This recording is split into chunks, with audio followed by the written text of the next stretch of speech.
It will stick with me forever. He goes, oh, if I'm not up in the morning, I won't get to eat. I've seen with clients and family what they've all been through, and back then it was 24-hour shifts. 24? 24-hour shifts, yeah. So even with a lot of young people and stuff, we'd always kind of talk about the one good adult.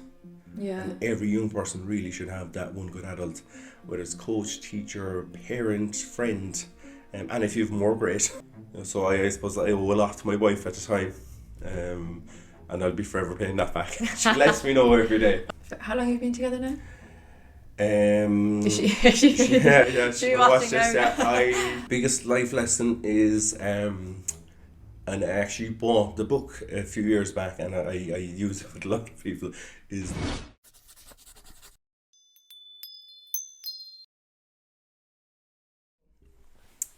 Ger, welcome to Getting There with Amy Claire. Would you like to introduce yourself for the listeners? Thanks very much, Amy. Yeah, so my name is Ger Rice. I am a youth health worker with Kinsale, your support service now. Okay. We changed it there recently. I am probably one of the only few natives left around. We had a conversation with our colleagues the other day, and we have a lot of colleagues from up the country. So that I was born and raised in Kinsale. Mm-hmm. I have 3 siblings, and I was kind of the middle child. Right. I also know that feeling. Yeah. Well, 4, but still. So we won't talk about it. So I was born in town, and I suppose to really appreciate where I came from, I moved away for about 2 years. I lived in Scotland when I was kind of 19, 20. Nice. And really appreciated the town then when I came back. So I love it to bits. And I suppose very proud to be part of Kinsale and its heritage. Oh, lovely. So in terms of the events that you kind of listed out, I know you said there was many. It was a bit tricky to narrow it down, which is totally fair. It says here in 2002 you trained to become a foster carer. Yeah. And this led to you becoming foster parents for over 19 years. To date, you have 11 children living with you. Yeah. Really shaped your life and chose the path to follow in your area of youth work. Yeah. So let's go back in time, 2002. Okay. Tell me about your headspace in terms of like what kind of led you to thinking, I want to go down this route. So I suppose, first of all, I got married very young. I was married when I was 21. Okay. And my wife's family, her uncle up the country, fostered. So she was kind of talking to me about it, and for about a year, and I was saying no. And what happened is that I decided to do the course. Right. There's a weekend course in fostering, and I said, look, I'll do the course. I'm not convinced, but I'll do the course. So I went away and done the course, and I suppose it was intense 3 days. It was full on for 3 days, kind of 9 to 6. And after the course, my mind was changed, and I think my wife was kind of going the opposite way. No way. She wasn't too sure, and I was saying no. So we took it from there really, and it was a 3 or 4 year process at the time. Now I think that the time now is shorter, but it's kind of, I suppose they have to assess you and your medical and your background, and they talk with when you were a kid growing up. So you have to do a lot of counselling sessions as well to see where you are. I was kind of, I suppose I was young, I had a lot of energy, and I said, now I can give my time to this. So that I kind of, how would I say, I kind of fell into it after I'd done a weekend course. In terms of children and how you kind of viewed kids, naturally people say you have to have, a love for kids in order to do it. So you're a 21-year-old, you said? Yeah. I can imagine that's quite rare actually to be kind of thinking to go down that path. Yeah. So I'm really, really intrigued to hear it. Did you kind of ever have in the back of your head when you were younger, you kind of, had this kind of maybe parental instinct, care instinct to look after kids, or did this just kind of more develop after you got married? No, I think from a young age I kind of had, I suppose, always a care inside or a caring role. So I suppose I grew up playing soccer all my life, and at 14, 15 I would have helped out volunteering with coaching under 8s and 9s. And I think from a young age I found out actually what they can teach me. Yeah. I always said, oh, I'm here to teach people. And actually what I found out and their life experience, it kind of intrigued me. Um, and hearing stories that I was saying, geez, I can help that person. Whether it was small things or major things. And I suppose from then I was saying, actually, the bit more qualified I am, the better I can help. Because at the moment I was kind of supporting people. So even with the coaching and at a young age, caring that you think you're only coaching the soccer, Yeah. but there's actually so much development in a young person's life. And I don't think coaches realise the importance of it. It's very true because you hear stories. I'm not sure if you're aware of Ian Wright, the footballer's story. Yeah. In this case, it wasn't a sporting coach, but it was his teacher. He didn't have a kind of strong, ideal father figure in his life, but for him, it was his teacher. And I think it's kind of bouncing off what you said there, right? For a lot of young people, I think there is a in the general community, I think there's a lack of awareness in terms of how critical to have just some sort of kind of figure to look towards, to kind of, and yeah, so it's very, very true. In terms of coaches, they might just think they might think, oh, it's about the medal, it's about them just doing well in that sport, but actually sometimes when they get older, they can look back, right, and be like, I look back and that was the moment I realised that I was either good at this or I was able for something or I was good enough and stuff. Yeah. So I don't think people that volunteer realise the value they have. So even with a lot of young people and stuff, we'd always kind of talk about the one good adult. Yeah. And every young person really should have that one good adult, whether it's coach, teacher, parent, friend, and if you've more, great. Yeah, But yeah, I even when I was coaching, like it took me 20 years to realise that it was just more than football. Yeah. And I don't know that it takes people a long time to realise that, which is fine. Yeah. You have, is it 11 kids? We have 11 kids, yeah. If I go back again to 2022, yeah. Is this something you saw happening? No. I didn't see this happening 2 or 3 years ago. If I'm no, I suppose how it happened really is that, like, so usually the rule of thumb in fostering is it's more policy than anything, that it would be you'd kind of have 2 or 3 foster kids, right? Yeah. And that'd be the max. But I suppose it's very hard to get foster carers at the moment, and a few of our kids that are with us would have came for 2 weeks, right? And that would have been 5-6 years ago. I say, oh, can you help out for 2 weeks? No hassle, we can do that. Yeah. And I said it just kind of gets longer and longer, and you're in it, and which is fine. Well, I suppose we always see that we're kind of very privileged, that we kind of have the room for them. Yeah. And we have a big house, we have big land, and I suppose we're very easygoing. Yeah. There's no magic rule or anything. It's kind of just easygoing, and kids want to be kids. It's the most important thing. So, like, I suppose even if we looked at when we were fostering during COVID, we probably had the best time ever because we had so many kids that play with each other. Yeah. So if one was fighting with the other, the other, they just move on to the next. What is the age range? So, 6-month-old, to 23. Wow. Did you find that the older ones kind of helping with the younger ones? So the 6-month-old came to us 6 months ago. He was born, and now our next one up is 7. So we're kind of out of the baby phase. Oh wow, yeah. The only reason it came to that is because we have the 10-year-old sister. Okay. So that's the reason we kind of agreed. We weren't, I suppose we weren't looking for more kids and stuff like that. So it was kind of going, actually, look, it'll be good for the sister's 10. So that's how. So we have, like, kind of 5 years ago, we took 2 brothers in for 2 weeks, and they're still with us. Oh. So it's kind of, you kind of fall into it. And again, I kind of go back to what I said about the coach and the kids, what we learn from them. I was just about to ask you, how did you know?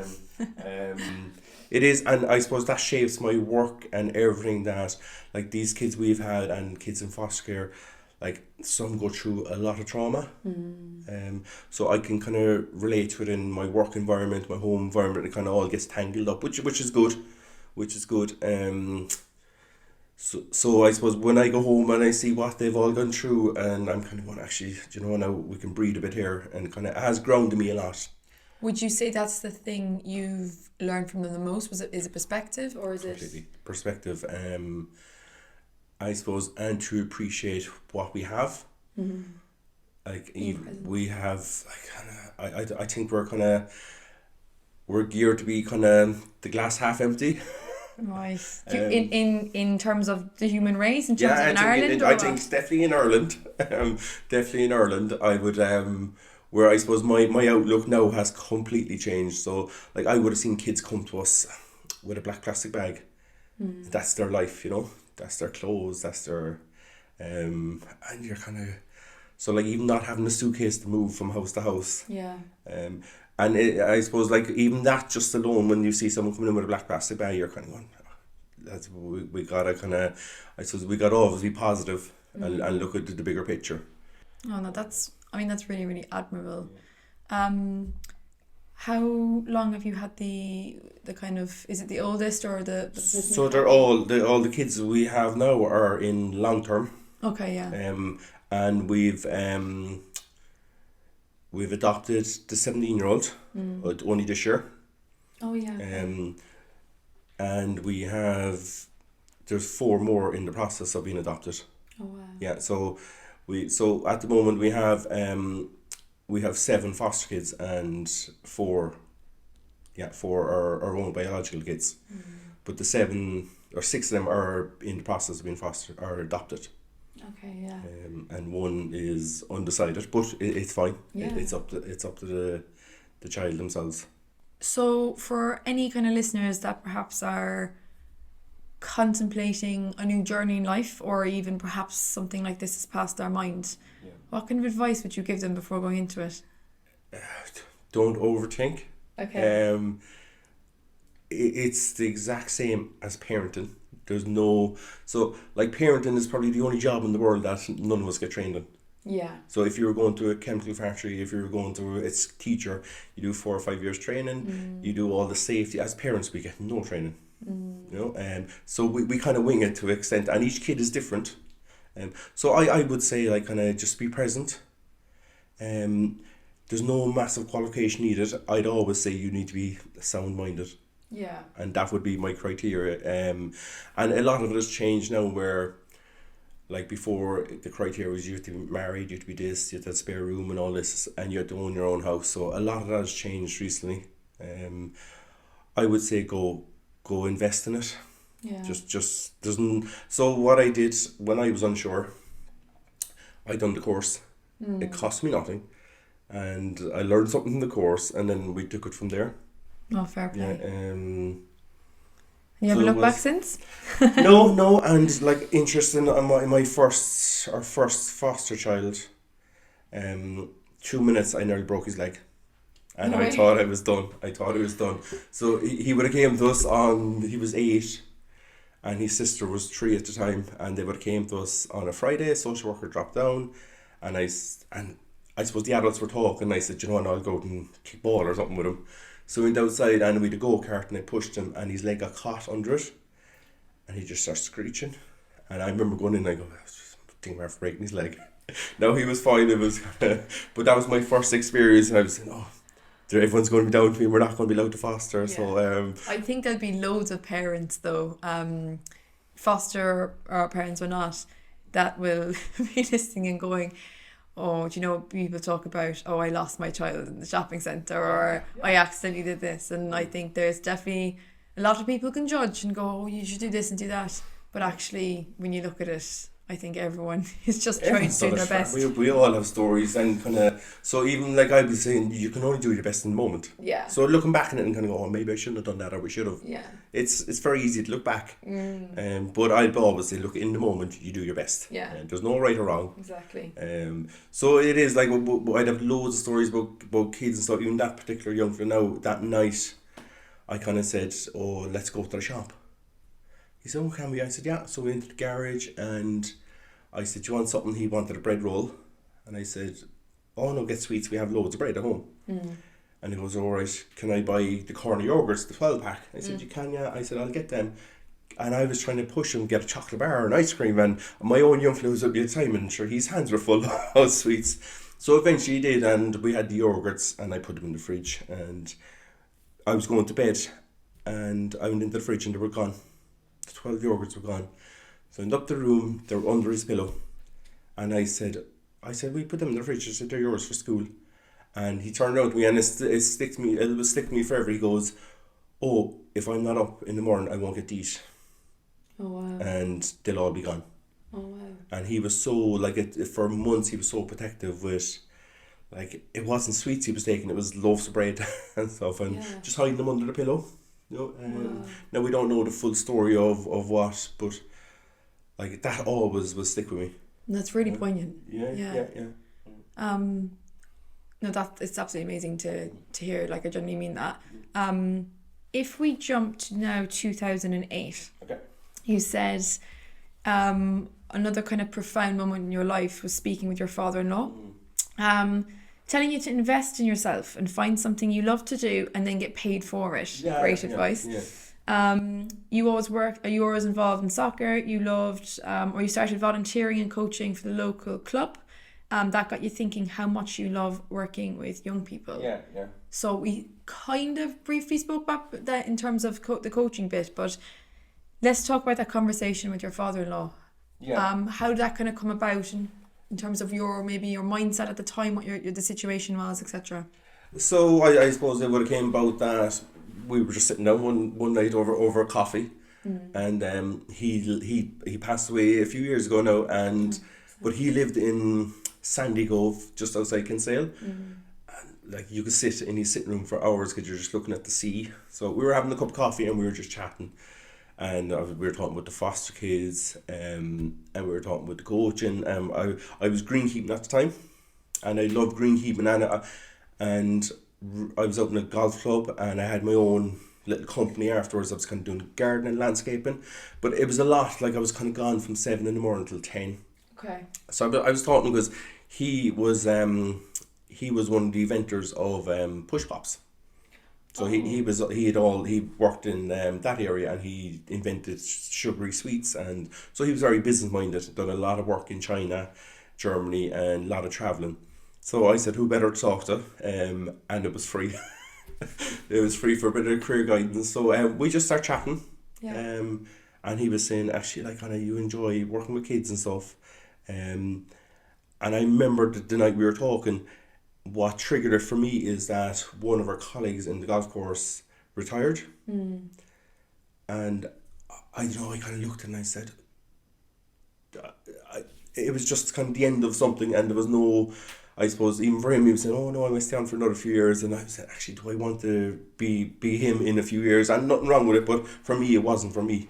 So that's how the whole conversation started. And my father-in-law said, look, you really like coaching, you really like volunteering, you really like doing this, why don't you just get paid for it? And I suppose I was saying, that's not a thing. Yeah. That's not a thing. So then I started looking into colleges. And at the time in 2008, there was kind of, I suppose, a recession in Ireland, and the golf industry was one, I suppose, that was a luxury for everyone. So I approached the golf club and said, look, if you make me redundant, I'll go. Okay. And they wanted someone, so I was saying yeah, and I was able to go to college from that. Still didn't know what I wanted to do. So my original thing was social work. And then I suppose the more I was fostering, the more social work started to change around then, that a lot of it was paperwork. And I was saying I'm not ready for that, I wanted to be out. So I did a year of social studies in Stefan Neva, because this time I was 10 years out of education as well. Yeah. So I said, so I done social studies, which was a level 5-6. And from there then I had an option of social care, youth work, or social work, and I ended up in youth work. You come across to me as a very proactive, kind of forward thinker. Would you agree? Sometimes it depends on the subject. I suppose I'd look at something and kind of say, actually, this would be good, and would go for it. But I suppose I'm also realistic that paths can change halfway through. So like that, I would have said, I'm going to be a social worker, and I wasn't listening for anyone for age. No, I made my mind up now. Okay. And then it was kind of organically, in when I was in the course, I said, oh, no, I'll change. Yeah. So I suppose I'm always kind of looking to do something there. I think as an adult going back to education, I loved it. Yeah. Because I wanted to be there. Was it in terms of going back to education as an adult? Because actually, that's going another point. There is, do you know, in terms of what there's a little bit of a kind of expectation, right? When you're this age, you do this, and you're this age, you do that. Times are changing a little bit, and I think positively. Yeah. In terms of, I'm sure there's many adults out there, well past 18 as well, that might be thinking, I'm going to go back to education. How was your experience going back to education? You said you were 10 years after you originally did. What really helped me was doing the level 5 and 6. Okay. And it really, because I would say, like, kind of in Stefan Neva, that the lectures and stuff, they really invest in you. Okay. So it was nearly like going to a kind of play school where they hold your hand, and because we didn't do assignments in 10 years, the study and you have different, like, at the time I think I had 5 kids. Oh wow, yeah. And I was working, and I was kind of saying, actually, to balance all this, so like my study period was 11 till 2 in the morning, 11 o'clock at night till 2 in the morning. Wow. And I had to do that because I suppose I needed to work. Yeah. Needed to study. But I suppose I went on to UCC then, and like that I was saying, I go in as a mature student. It's a campus, it's a city in itself. I found there was no difference to whether there was a 5-year-old walking through campus or an 85-year-old. Yeah. It was so welcoming, and I think everyone got treated the same. I suppose my biggest challenge in UCC was seeing all the 18, 19-year-olds going for drinks afterwards. And I have to go to work. So I suppose they really had the college experience, where I suppose I had priorities as well. Yeah. But I don't think, like, looking back, I don't think I would have been ready 18, 19. Okay, yeah. I don't think I would have been ready for college at 18, 19. Why? I think just that, like, I wasn't a big fan of school. And education wasn't my thing. I played lots of sports, so like in school I was on the soccer team, the football, the hurling, the volleyball, the tennis, and I loved it so much. And even when I wasn't playing, because my dad was so heavily involved in the soccer club, I got to line pitches. So the teachers were saying, "Oh, will you go off there? There's a game on, see if you line the pitch." So I suppose a lot of that, all of my stuff was built around sports and friends, and education just wasn't for me at a young age. So I suppose that's when at 18, 19 I was saying, oh, if I invest in this now, I probably won't get the benefit out of it.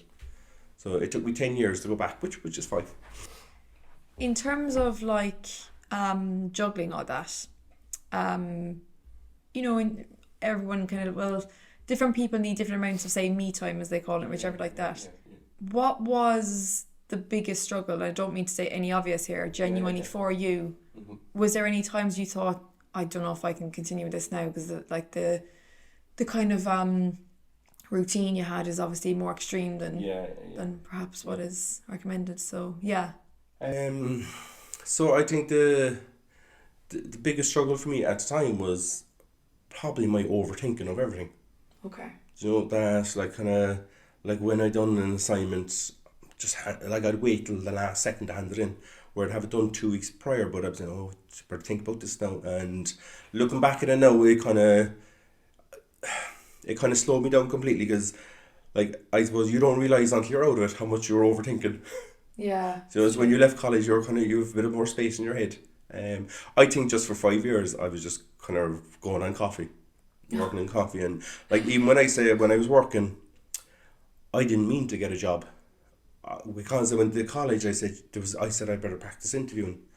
So I went to work. I went for an interview for residential care, and I went down, done an interview, and this is great practice. Yeah. And 2 days later, rang me and said, "You have the job," and I said, "Oh, can I get back to you?"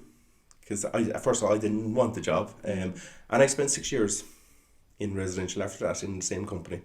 But I just kind of fell into it, and I think the reason I got the job is because I was so relaxed at the interview and didn't want it. and all of a sudden they said, oh, you have it. And I wasn't, I suppose back then, like kind of, you didn't need a lot of qualification to work in residential, where now it's completely changed. Yeah. So I suppose I was fortunate enough to get the job, and back then it was 24-hour shifts. 24? 24-hour shifts, yeah.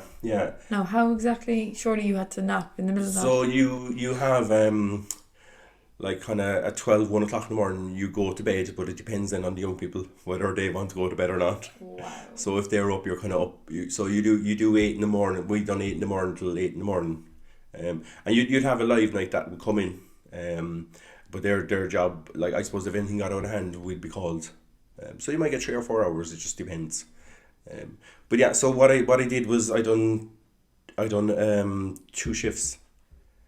And college was 4 days, I think. Are you an extrovert? Are you an extrovert? I don't know. Because I think any introverts, like, listening, they'll probably be like, oh, I couldn't do that. But maybe when you're an extrovert, you get that energy around people, right? You probably do, yeah. Like because I worked an hour from home, like that was my unwind time. It took me an hour to get home from work, the drive. So that was it. Like, yeah, but it was the best thing ever. That hour was so relaxing in the car, because I'd get it all out of my head. And time I'm home, then I'm kind of into parenting mode. Who was your support system at this time?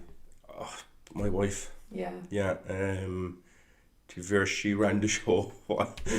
She ran the show, I suppose, while I was kind of. So I suppose there's one thing working and then college on top of it. And it was very unusual, even though we were young. We still had a lot of kids to balance.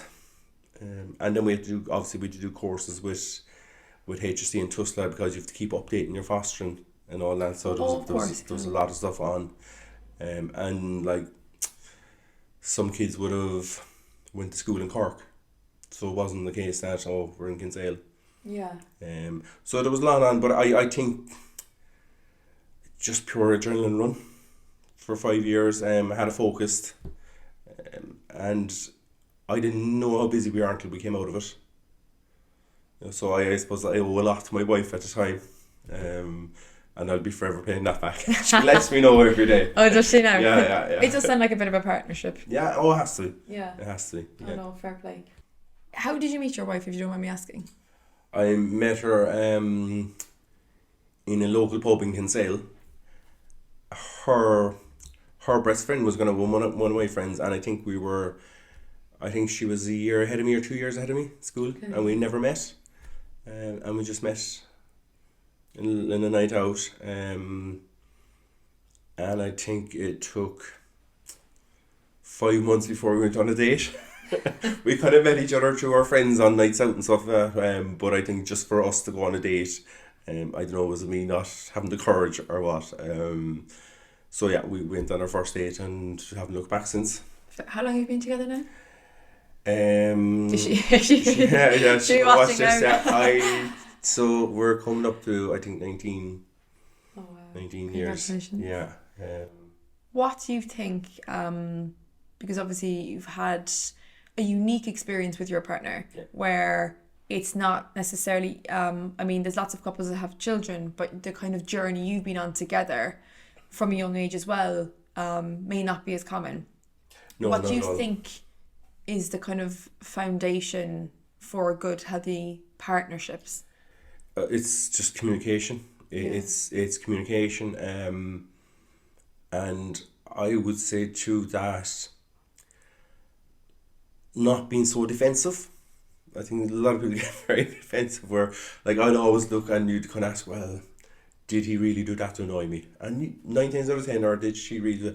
The answer is no. Yeah. No. So I think communication is key. And even at the start, I would have been very kind of, geez, that annoyed me now, but I wouldn't say it. And I'd bring it up about a week later. And to be after the fact, so I suppose we really pushed on that. Like we had a different kind of, like we eloped to get married. Oh yes. Yeah, and like I rang my parents and said, I got married, I'll be back next week, I'll chat to you then. How did that go down? You know, now I think because I didn't give him a chance to answer, so it went down. Okay, I think.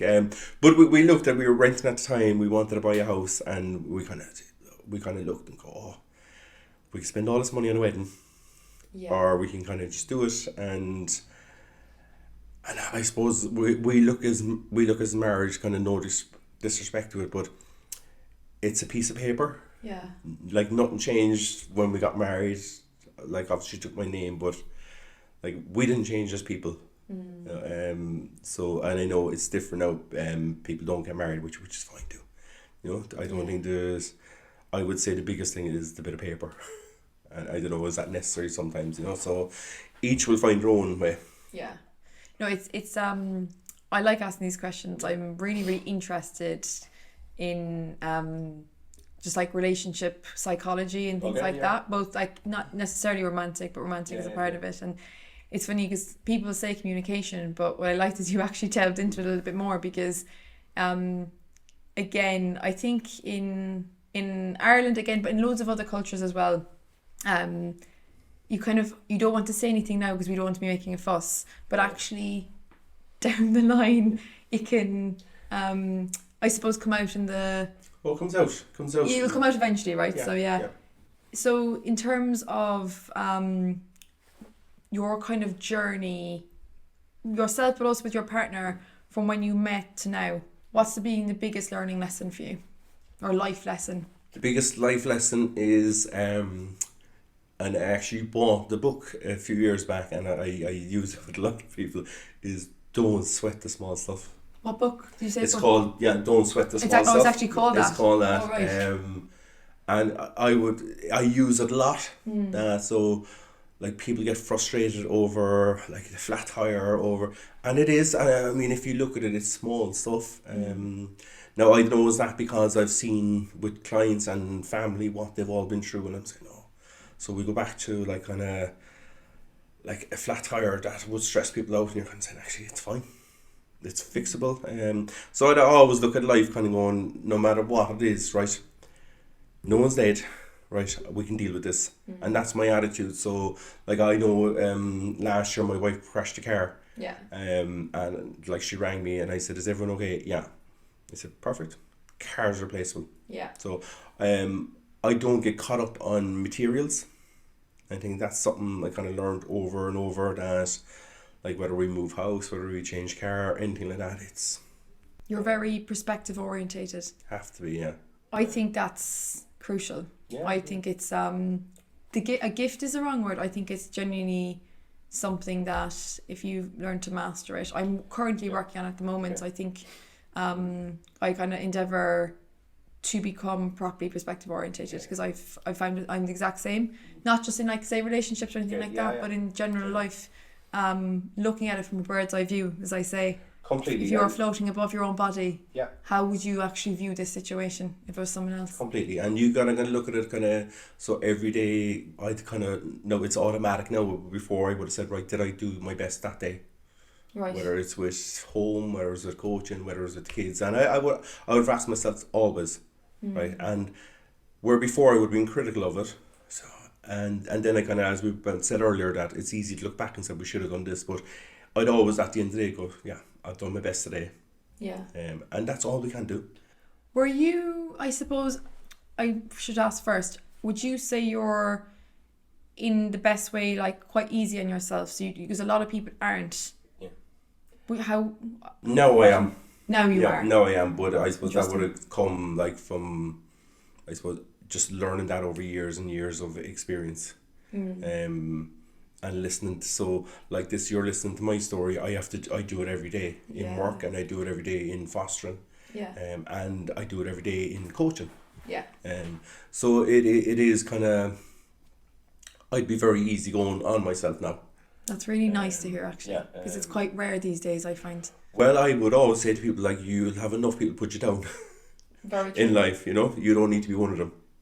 Yeah, that's quite profound, actually. Yeah, no, you will, like, and you'll have a lot of people kind of, so, I know, like, if you won 2 medals, they won 3. You know? So you do the best you can.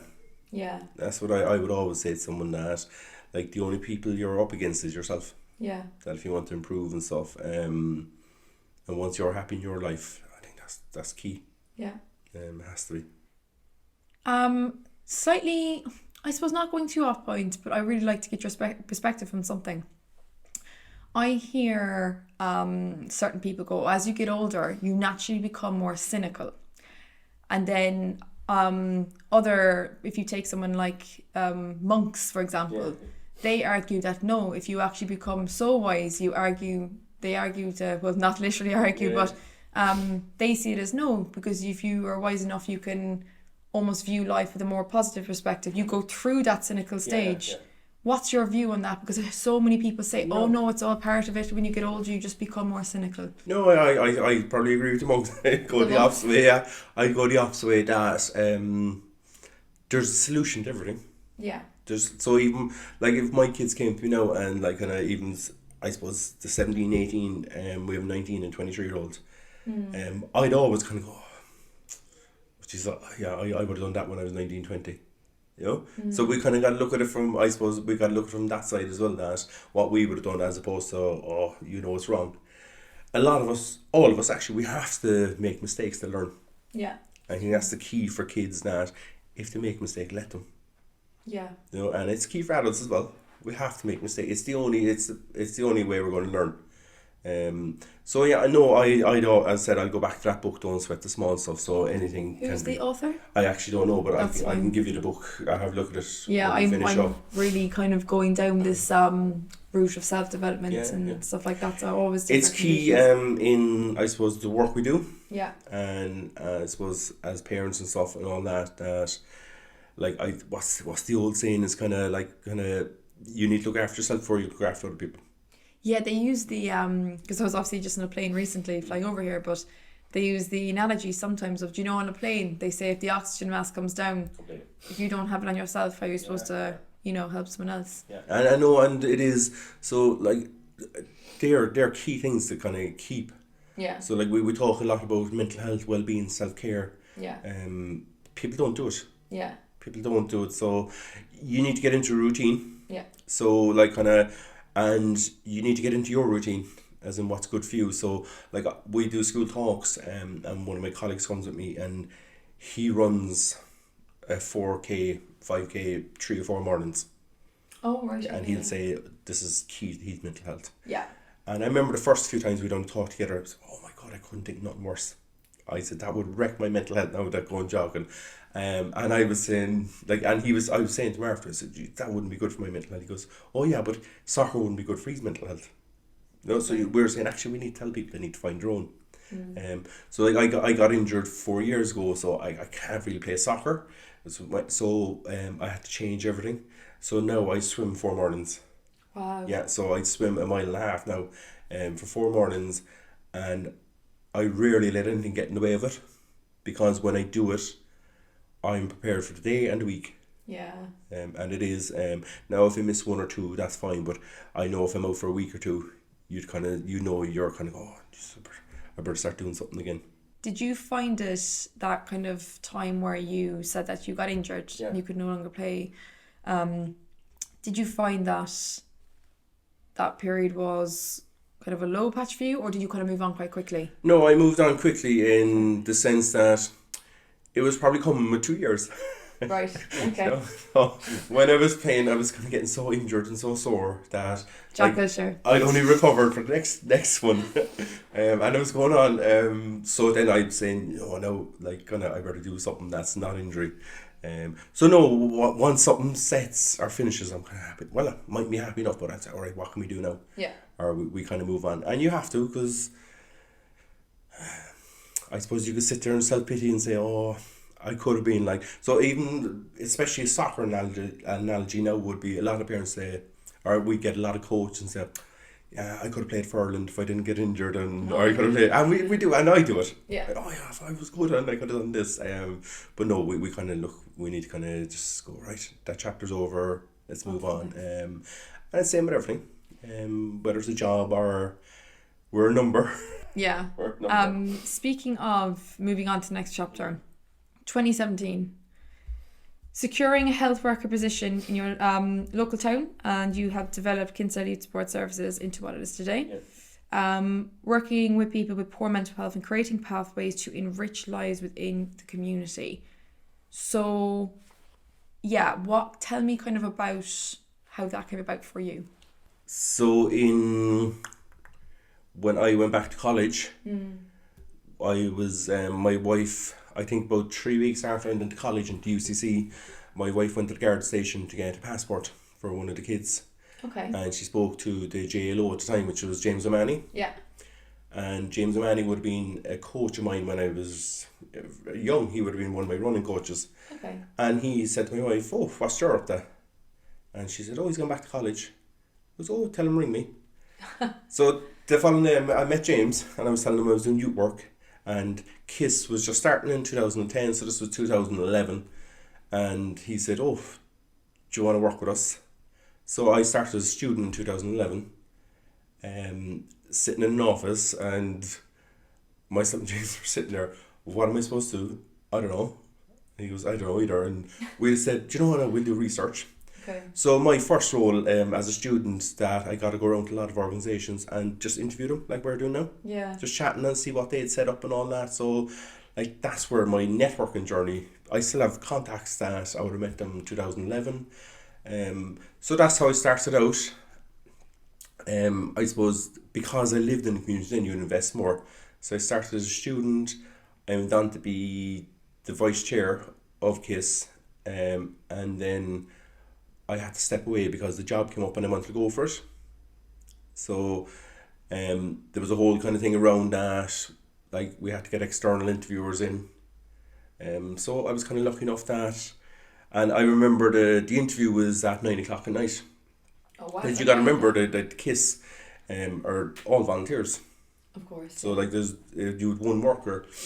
So, and it happened to be when I was in Meath on a holiday. Oh right. And I was like, oh jeez. Not So ideal. we were up in Meath, I drove down, went home, put on the suit, and done the interview. Yeah. And I remember James Manning rang me and he said my advice, because I was a youth worker and I classed myself as a youth worker, you kind of dress for the occasion. And I remember James ringing, goes, "Come here, do me a favour, don't rock up in shorts." Because I suppose I'm so working with youth, you kind of you dress appropriately, whether it's shorts, t-shirt, or the young people want to see the tattoo or something. Yeah. And because I suppose I worked in residential and that, and I'm just don't rock up in shorts. I said, "Oh, I have a suit." Okay. So I was kind of lucky enough. From there, I got the job. Fair play. Yeah, and it's really started from there. And I remember my first day, I was supposed to meet 2 line managers, and I suppose because I think I was mature, and because I worked in residential, I worked in youth justice, I had a lot of experience. I cancelled the meeting on my first day because Kinsale College had an opening day, and I said that I'd be more suited up there to hand out flyers and tell them all about us. And I think that kind of gave them a bit of confidence in me. So my role really was that I had 3 months to do whatever I wanted, and they'd review it after that. But because I was involved in the organisation, I kind of knew a lot about it, and because we'd done a lot of community talks before I was a worker, I had good contacts. So it's stemmed from there, and we've kind of built gradually. So when I came on board, we'd 1 counsellor. Now we've access to 28, 29. Whoa, So I didn't actually know that. we've built up, and I would create like kind of, not everyone needs counselling. Yeah. So we've kind of invested in like the local hotels here now. They'll help us with like membership for people if we say, look, or CrossFit or music or art or whatever it is. So like KISS is only, well, obviously we're funded by HC and TUSLA. They pay our wage, but the community has to invest in it. But you have to be given something to the community. So I think what we have here in Kinsale and the surrounding districts is massive. It sounds like a very symbiotic relationship. Completely. But you have to get the community to buy into it. It won't work otherwise. Are there challenges with that? There's challenge with us. So we're in a good spot now, but the first few years they were saying, "Oh, who's KISS?" or "What do you actually do?" And like even today, some of my friends still don't know what I do. And you can only tell them so much, like, and you know, "What you actually do?" You know, and it's fine. like especially around mental health, kind of, you never need it, or you never know what it's about until you need it. You know, so people know I kind of work in KISS, but they don't kind of know exactly what it is, and I said that's fine. I said as long as you know where to get it. Yeah. So that's the major thing. So when I started, it was this youth. So it was the youth at the time was 12 to 25. I remember kind of a few months in, there was kind of, and because I lived in town too, there was people coming up to me and saying, "Oh, can I have a chat with you?" I said, "No hassle." So I was kind of saying, "I'm not closing the door here." I said, "I'm not saying you're 26 or 27. So for a while, we were seeing anyone who came in the door. And then obviously COVID hit, and we're during COVID, then we had time to kind of sit back and go, we need to develop this more. So I said, we're seeing adults, but none of our policies match.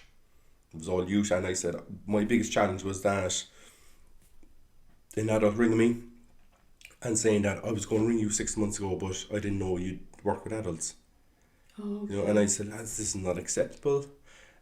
So we changed it, and I was saying, "Oh, I think we should change." And I said, "I have a name for us." And I said, "It's Kinsale Your Support Service."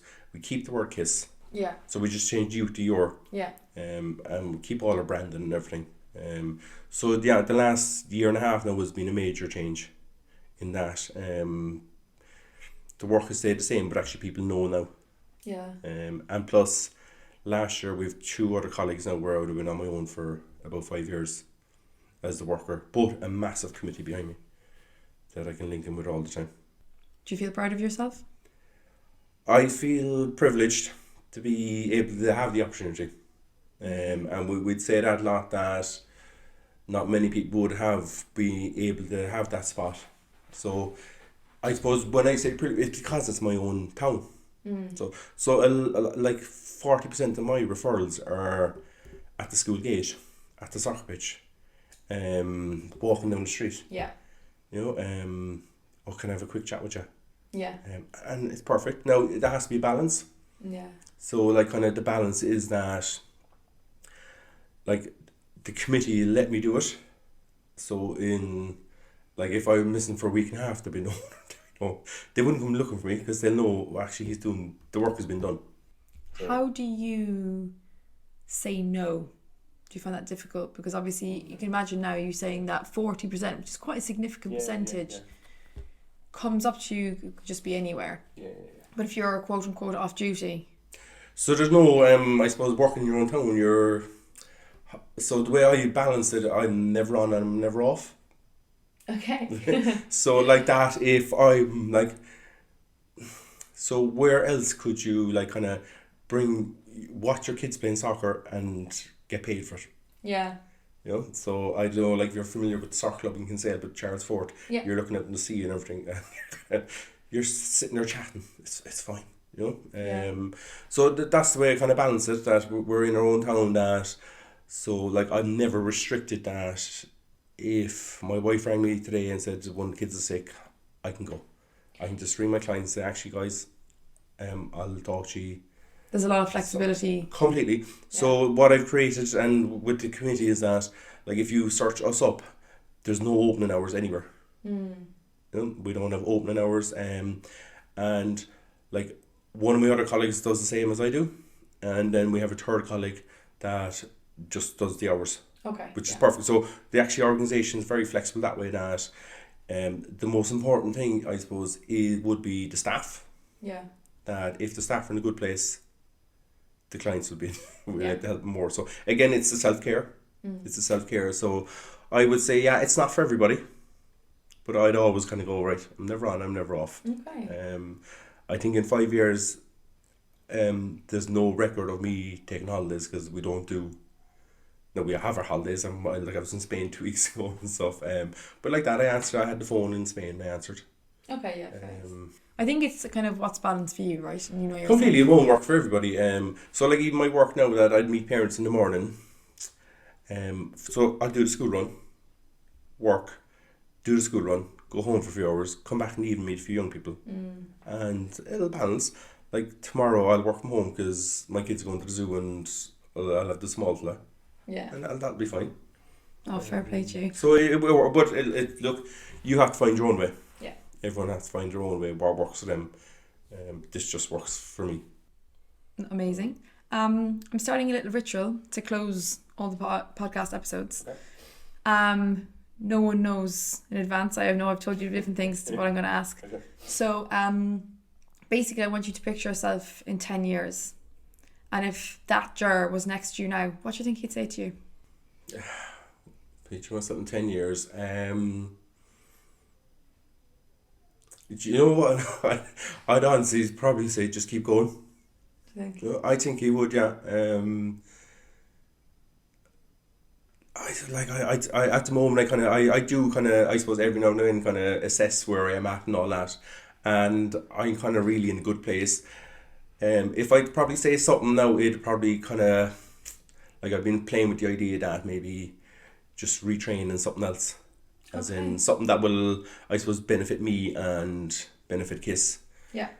So I think like maybe in 10-15 years I might be like doing something on my own.